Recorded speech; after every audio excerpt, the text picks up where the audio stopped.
السلام علیکم۔ History of Kashmir کے ساتھ ڈاکٹر حسان بخاری آپ کی خدمت میں حاضر ہے۔ پچھلی قسط کا اختتام ہم نے معاہدہ تاشکند کے ذکر پر کیا تھا، جس کے ذریعے بین الاقوامی طور پر مسئلہ کشمیر کو سرد خانے میں ڈال دیا گیا تھا۔ اس قسط میں ہم 1965 سے لے کر 1990 تک کشمیر میں ہونے والی ڈیولپمنٹس کا جائزہ لیں گے۔ 1965 میں امان اللہ خان کی سربراہی میں NLF نیشنل لبریشن فرنٹ قائم کیا گیا۔ بعد میں اس کا نام جموں کشمیر لبریشن فرنٹ ہو گیا۔ امان اللہ خان الجزائر کی جد و جہد آزادی سے کافی متاثر تھے، جو کہ 1962 میں کامیابی پر منتج ہوئی تھی، اور الجزائر میں بھی لبریشن کی تنظیم کا نام نیشنل لبریشن فرنٹ ہی تھا، تو چنانچہ انہوں نے اپنی تنظیم کا نام بھی نیشنل لبریشن فرنٹ رکھا۔ نیشنل لبریشن فرنٹ اس لحاظ سے ایک نئی اور اچھوتی تنظیم تھی کہ اس کا موٹو آزادی حاصل کرنا تھا پوری ریاست کشمیر کے لیے۔ ان کا خیال یہ تھا کہ پاکستان کا ساتھ جو آزاد کشمیر ملحق ہے وہ بھی، اور بھارت کے قبضے میں موجود مقبوضہ کشمیر بھی، دونوں کو آزادی ہونی چاہیے، اور اس کے بعد عوام آزادی سے فیصلہ کر سکتے ہیں کہ اگر وہ پاکستان میں جانا چاہتے ہیں یا انڈیا میں جانا چاہتے ہیں یا آزاد کشمیر کی ایک نئی مملکت بنانا چاہتے ہیں۔ 1971 کی پاک بھارت جنگ دسمبر کے مہینے میں ہوئی۔ اس جنگ کا پرائمری تھیٹر اور پرائمری وجہ تو مشرقی پاکستان کا کرائسس تھا، لیکن اس کے کشمیر پر بھی کچھ دور رس اثرات مرتب ہوئے۔ سب سے پہلے اگر جنگ کی بات کریں تو پاکستان نے بھمبر سیکٹر میں چھم اور منور توی دریا تک کا تمام علاقہ، جو کہ 1965 کی جنگ میں بھی فتح کیا تھا لیکن بھارت کو تاشکند معاہدے کے تحت واپس کر دیا تھا، اس پر دوبارہ قبضہ کر لیا۔ بھارت نے کارگل کے محاذ پر کچھ بے آب و گیا پہاڑوں پر قبضہ کیا۔ بعد میں اس لائن کو چینج نہ کیا گیا اور معاہدہ شملہ کے تحت اس لائن کو ہی لائن آف کنٹرول کا نام دے دیا گیا۔ لیکن سب سے امپورٹنٹ ایفیکٹ جو 1971 کی جنگ کا مسئلہ کشمیر پر ہوا وہ یہ تھا کہ پاکستان کو اس جنگ میں چونکہ شکست ہوئی تھی، اس لیے عالمی طور پر پاکستان کو کمزور سمجھا جانے لگا۔ یہ سمجھا جانے لگا کہ پاکستان اب بھارت کے مقابلے کا نہیں رہا، اب بھارت پورے برِ صغیر پر اپنی ڈومیننس قائم رکھے گا، اور بین الاقوامی برادری میں یہ فیلنگ عام ہو گئی کہ اب مسئلہ کشمیر بھی بھارت کی مرضی کے مطابق ہی حل ہوگا، پاکستان یا کشمیریوں کی کوئی شنوائی نہ ہوگی۔ شیخ عبداللہ جیسے کئی ابن الوقت نے بھی یہ فضا سونگھ لی، اور اس کے بعد انہوں نے بھی اپنی سیاسی چالیں اس بات کو مد نظر رکھتے ہوئے چلیں۔ جولائی 1972 میں پاکستان اور بھارت کے درمیان شملہ معاہدے پر دستخط ہوئے۔ اس معاہدے میں دونوں ملکوں نے یہ وعدہ کیا تھا کہ اب سے وہ اپنے تمام مسائل بائی لیٹرلی سالو کریں گے۔ مطلب یہ کہ پاکستان اور بھارت ایک دوسرے کے ساتھ تو نیگوشیٹ کریں گے، بین الاقوامی برادری کوئی کردار ادا نہ کرے گی ان کے تمام مسائل بشمول کشمیر کے حل کے لیے۔ شملہ معاہدے میں یہ بھی لکھا گیا تھا کہ پاکستان اور بھارت میں سے کوئی ملک بھی یک طرفہ طور پر کوئی بھی مسئلہ، چاہے وہ کشمیر کا مسئلہ ہو یا سر کریک کا مسئلہ ہو، اس کا سٹیٹس چینج نہیں کرے گا۔ شملہ معاہدے میں لکھے گئے الفاظ کچھ یوں تھے: جب تک دونوں ممالک تمام تنازعات کا حتمی فیصلہ نہیں کر لیتے، تب تک کوئی بھی ملک یک طرفہ طور پر موجودہ صورتحال کو تبدیل نہیں کرے گا۔ ہوا کا بدلتا ہوا رخ دیکھ کر شیخ عبداللہ صاحب نے بھی گرگٹ کی طرح ایک بار پھر اپنا سٹانس بدلا۔ 1965 سے لے کر 1971 تک ان کا بیشتر وقت جیل میں ہی گزرا تھا، کیونکہ اس دور میں ان کو خیال تھا کہ بھارت کے تحت تو ان کو کوئی اقتدار، شاید کوئی ریئل اقتدار نصیب نہ ہو، ایک کٹ پتلی وزیر اعلیٰ ہی وہ بن سکتے تھے۔ That was the best he could get from India. تو ان کا شاید خیال تھا کہ شاید پاکستان کشمیر کو کوئی آزادی دلوا دے یا کوئی زیادہ خود مختاری دلوا دے بھارت پر پریشر ڈال کے، تو ان کو بھی کچھ سیاسی قد کاٹ نکالنے کا مزید موقع مل جائے۔ لیکن 1971 کی جنگ میں پاکستان کی شکست کے بعد شیخ عبداللہ بھارت کو انونسیبل، ناقابل تسخیر سمجھنے لگے تھے، تو چنانچہ انہوں نے فوراً روپ بدلا اور 1972 میں انہوں نے یہ اعلان کیا: بھارت کے ساتھ الحاق پر کوئی تنازع نہیں، تنازع تو محض اندرونی خود مختاری کے ڈھانچے پر ہے۔ کسی کو یہ بات نہیں بھولنی چاہیے کہ کشمیر کو بھارت میں شامل کروانے والے ہم ہی تھے۔ بالکل درست، کسی کو یہ بات نہیں بھولنی چاہیے کہ شیخ عبداللہ صاحب کی ضمیر فروشی اور جاہ طلبی کی بنا پر ہی مسئلہ کشمیر آج بھی قائم ہے۔ خیر، مئی 1974 میں بھارت نے ایٹمی تجربہ بھی کر دیا۔ اب بھارت کا قد اور بلند ہو گیا۔ ایک تو 1971 میں انہوں نے مشرقی پاکستان کی جنگ میں فتح حاصل کی، اس کے بعد اب وہ نیوکلیئر ویپن سٹیٹ بھی بن گئے۔ تو تو یہ سمجھا جانے لگا کہ پاکستان اب شاید چند دنوں کا ہی مہمان ہے اور جلد یا بدیر سری لنکا اور نیپال کی طرح بھارت کا حاشیہ بردار سیٹلائٹ ہی بن جائے گا۔ تو 1975 میں پھر شیخ عبداللہ نے بھارتی پرائم منسٹر اندرا گاندھی کے ساتھ اندرا شیخ ایکارڈ سائن کیا۔ اس کو کشمیر ایکارڈ بھی کہتے ہیں، اندرا شیخ ایکارڈ بھی کہتے ہیں۔ بیسیکلی اس معاہدے میں شیخ عبداللہ نے وہ تمام چینجز جو 1953 سے لے کر 1975 تک کشمیر کی اٹانومی یا سٹیٹس میں کی گئی تھیں وہ تمام کی تمام منظور کر لیں۔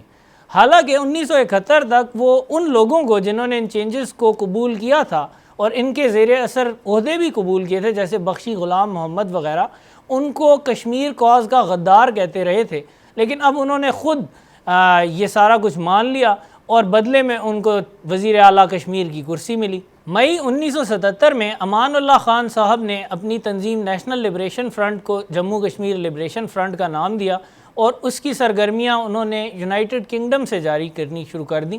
پاکستان کو انہوں نے اس وقت چھوڑ دیا اور یو کے سے اپنی تنظیم کی ایکٹیویٹیز کو کنٹرول کرنا شروع کر دیا۔ 1977 میں کشمیر میں ڈمی الیکشنز ہوئے۔ شیخ عبداللہ اور ان کی پارٹی نے ایک بار پھر دونوں طرف سے کھیلنے کی کوشش کی۔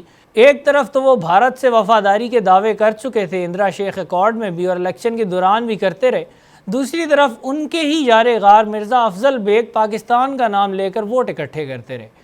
اس میں ایک دلچسپ واقعہ یہ بھی ہے کہ بھارت میں سمندری نمک یوز ہوتا تھا جبکہ پاکستان میں کان کا نمک کھیوڑا کے ذریعے یوز ہوتا تھا جو کھیوڑا سے نکالا جاتا تھا۔ تو مرزا افضل بیگ نے اپنی جیب میں ایک سبز رنگ کا رومال رکھا ہوتا تھا اور اس پہ وہ ایک ڈلہ راک سالٹ کا کانی نمک کا رکھتے تھے جو پاکستان سے لیا جاتا تھا، اور ہر جلسے میں وہ سبز رومال دکھاتے تھے، اس کے اندر وہ نمک دکھاتے تھے اور کہتے تھے کہ اگر ہماری پارٹی کو ووٹ دیں گے تو پاکستان کے ساتھ ہمارا چلنا بھی زیادہ، پاکستان ہم سے زیادہ دور نہ ہوگا۔ یہ لفظ وہ یوز کرتے تھے کہ اگر نیشنل کانفرنس کو ووٹ دیں گے تو پاکستان بھی ہم سے زیادہ دور نہ ہوگا۔ دسمبر 1979 میں سوویت یونین نے افغانستان پر حملہ کر دیا اور کولڈ وار ایک اپنے فائنل فیز میں شامل ہو گئی۔ تاریخ کے طالب علم اس بات سے واقف ہوں گے کہ اس لڑائی میں، اس جنگ میں امریکہ نے بالکل اسلام کا نام لینا شروع کر دیا، مذہب کا نام لینا شروع کر دیا، کیونکہ روسی کمیونسٹ لادین تھے تو امریکہ نے ببانگ دہل ایسے بیانات ان کے آفیشلز نے بھی دیے کہ یہ جو لوگ اسلام کے نام پر افغانستان میں جد و جہد کر رہے ہیں یہ مجاہد ہیں، یہ فریڈم فائٹرز ہیں۔ اور امریکہ کی مالی امداد پاکستان کی سرپرستی کے تحت افغان مجاہدین کا افغان جہاد کافی کامیابی سے ہمکنار ہوا، 10 سال وہ جہاد جاری رہا، اور اس سارے عرصے میں نظریہ اسلام اور جماعت اسلامی کو کافی مقبولیت بھی ملی۔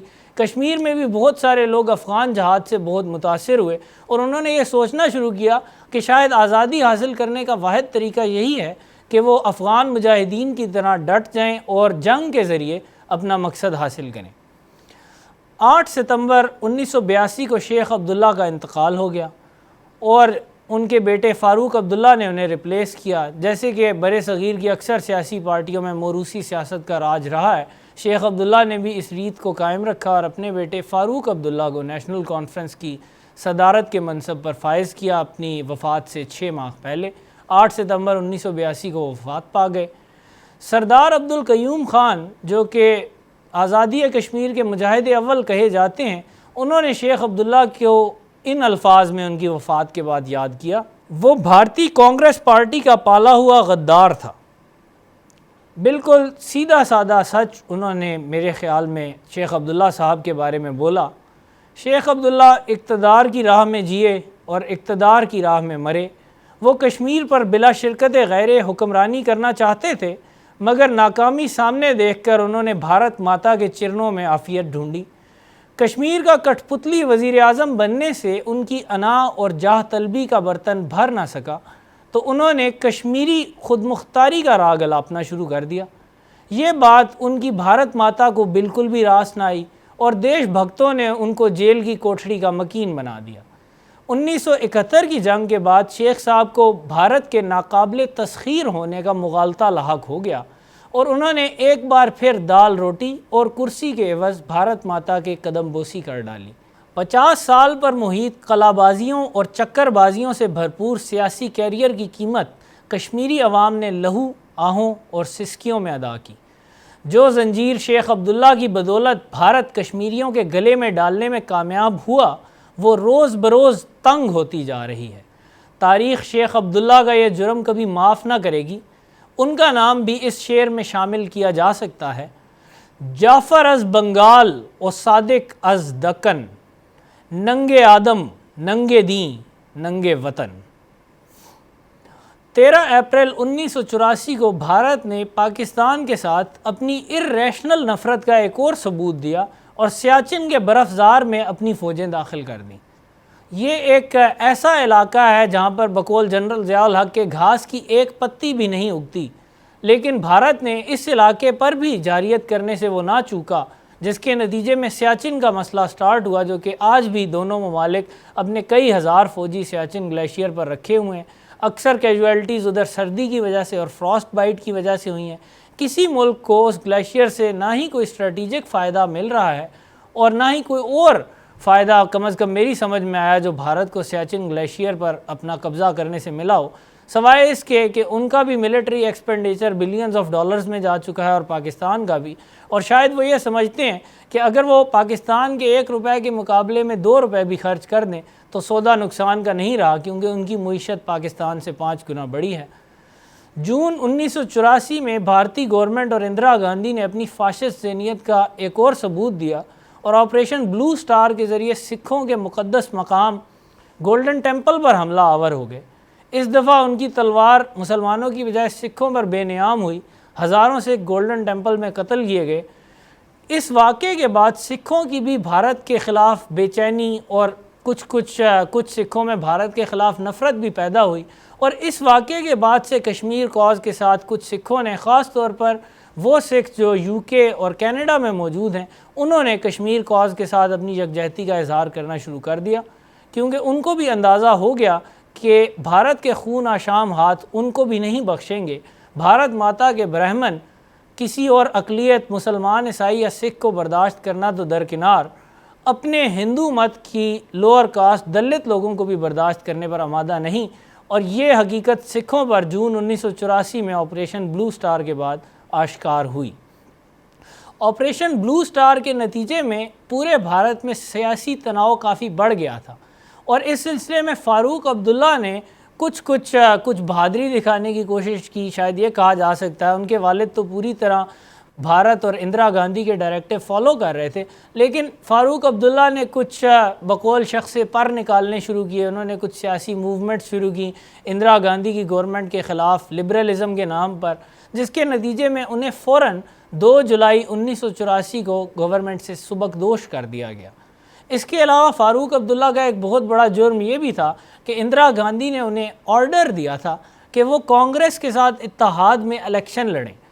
فاروق عبداللہ نے اس اتحاد سے انکار کر دیا اور انہوں نے کہا کہ کشمیر میں صرف کشمیر کی سیاسی پارٹیوں کو الیکشن لڑنا چاہیے۔ اندرا گاندھی صاحبہ کو یہ بات بالکل راس نہ آئی۔ فاروق عبداللہ الیکشن تو جیت گئے، لیکن اندرا گاندھی نے اپنی پاور شو کرائی اور انہی کی پارٹی میں ان کے خلاف بغاوت کروائی، کیونکہ نیشنل کانفرنس پارٹی میں ویسے بھی ٹرم کوٹس کی کبھی کمی تو رہی نہیں تھی، اور فاروق عبداللہ کے بردر ان لا GM شاہ کو ان کی جگہ وزیر اعلیٰ لگا دیا اور فاروق عبداللہ کی چھٹی کرا دی۔ 2 سال اقتدار سے باہر رہنے کے بعد 1986 میں فاروق عبداللہ نے آخرکار اپنے والد محترم کے نقش قدم پر چلنے کا فیصلہ کیا۔ انہوں نے اندرا گاندھی کے بیٹے راجیو گاندھی کی قدم بوسی کی، ان کے آگے جھک گئے، ان کی تمام شرائط مانی اور دوبارہ سے وزیر اعلیٰ بننے میں کامیاب ہو گئے۔ ان کا یہ کلا بازی کشمیری عوام کو بالکل نہ بھائی، جگہ جگہ ان کے خلاف لطائف مشہور ہونا شروع ہو گئے۔ ان کو دلی کے پٹھو کا لقب دے دیا گیا اور سری نگر میں یہ لقب بار ہاتھ دہرایا گیا، کئی لوگوں نے ان کے سامنے بھی دہرایا۔ کشمیری مسلمانوں نے فاروق عبداللہ کے خلاف ایک اینٹی فرنٹ قائم کیا، کہ ایک ایسی سیاسی پارٹی قائم کی جس کا واحد مقصد فاروق عبداللہ صاحب کو اپوز کرنا تھا، اور یہ کئی پارٹیز کا الائنس تھا، اور اس کا نام رکھا گیا مسلم یونائٹڈ فرنٹ۔ مسلم یونائٹڈ فرنٹ نے یہ اعلان کیا کہ وہ دلی کے پٹھو اور اس کے حواریوں کے خلاف 1987 میں الیکشن لڑے گا۔ مسلم یونائٹڈ فرنٹ کی پاپولیرٹی اس قدر زیادہ تھی کہ گورنمنٹ آف انڈیا نے دھاندلی کے لیے اپنی تمام تر کمر کس لی۔ 1987 کے الیکشن میں فاروق عبداللہ نے اندرا گاندھی آن جہانی اندرا گاندھی کی خواہش کے مطابق کانگریس کے ساتھ اتحاد میں الیکشن لڑا اور 75 میں سے 66 سیٹیں جیت لیں۔ غیر ملکی مبصرین سے لے کر ایون بھارتی مبصرین تک اس الیکشن میں دھاندلی کی تمام حدیں پار کر دی گئیں۔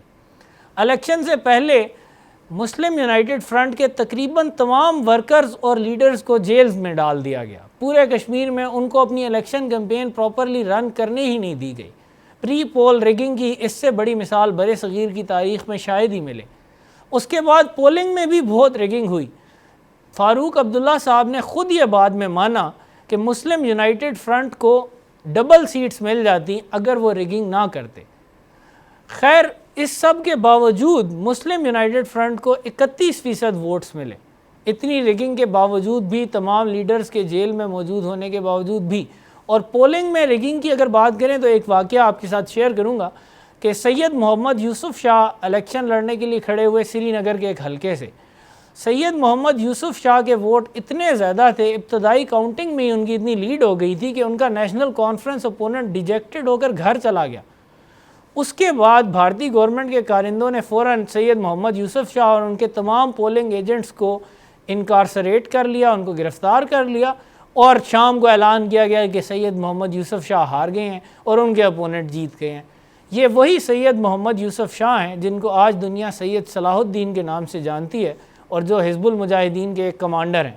1987 میں ان کو اس بات کا فائنلی پوری طرح یقین ہو گیا کہ بھارتی راج کے اندر کسی قسم کا انصاف یا اصول پر مبنی طرز عمل ان کو ایکسپیکٹ نہیں کرنا چاہیے، لاتوں کے بھوت باتوں سے نہیں مانتے، اور اس کے بعد انہوں نے بندوق اٹھا لی اور حزب المجاہدین کا پرچم اٹھایا اور بھارتی گورنمنٹ کے خلاف جہاد شروع کر دیا۔ کشمیری لیڈرز اور بین الاقوامی مبصرین کے مطابق بھی اس الیکشن میں بے پناہ ریگنگ جو ہے وہ ایک بہت اہم کاز بنی جو کشمیر میں انسرجنسی 89 میں سٹارٹ ہوئی اس کی۔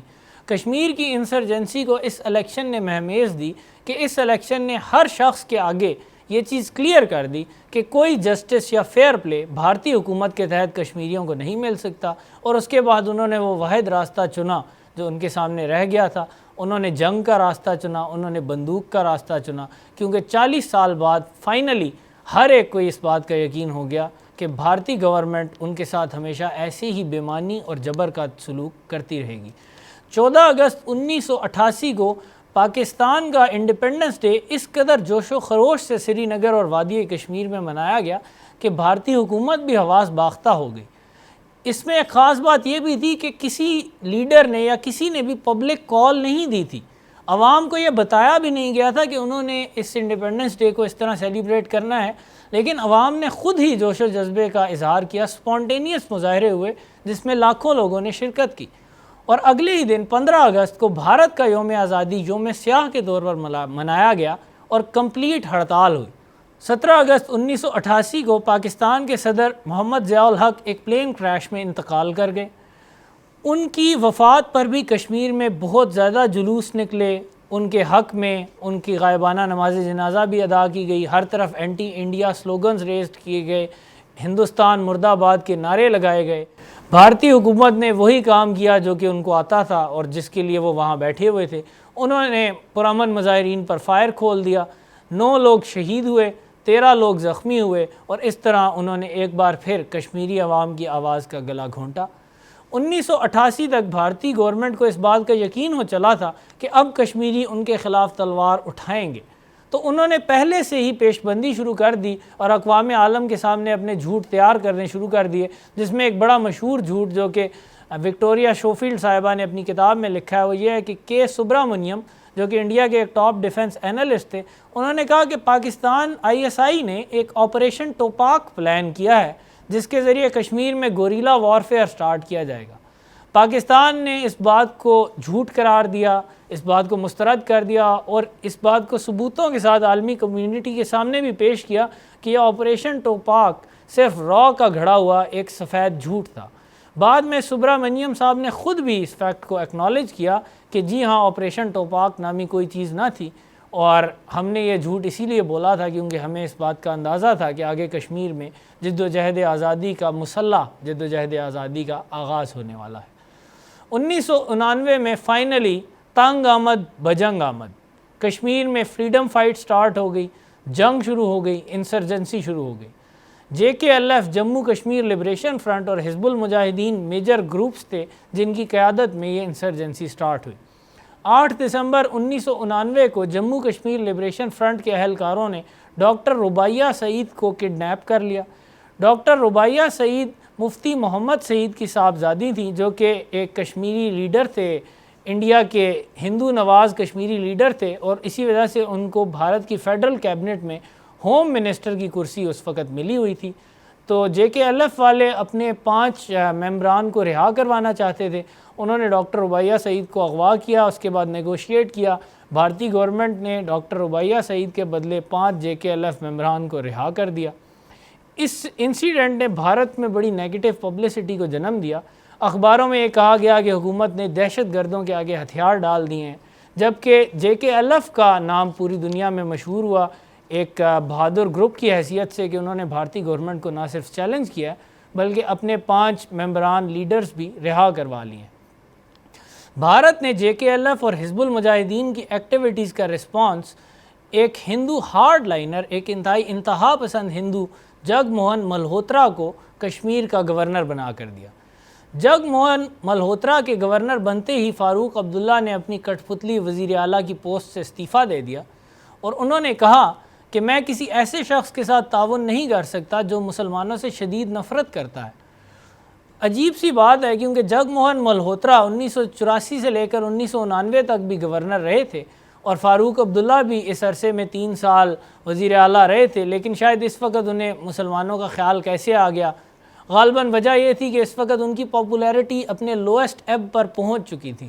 پورے کشمیر میں JKLF اور حزب المجاہدین کا طوطی بول رہا تھا، اور فاروق عبداللہ کو دلی کا پٹھو ہی کہا جاتا تھا۔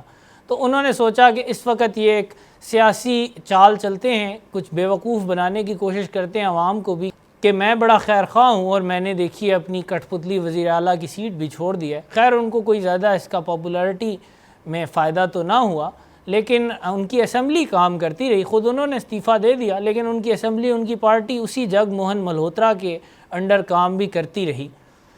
جگ موہن ملہوترا نے آتے ہی جس کام کے لیے وہ آیا تھا اس کام پر انتہائی جوش و خروش سے اپنا مشن پورا کرنا شروع کر دیا۔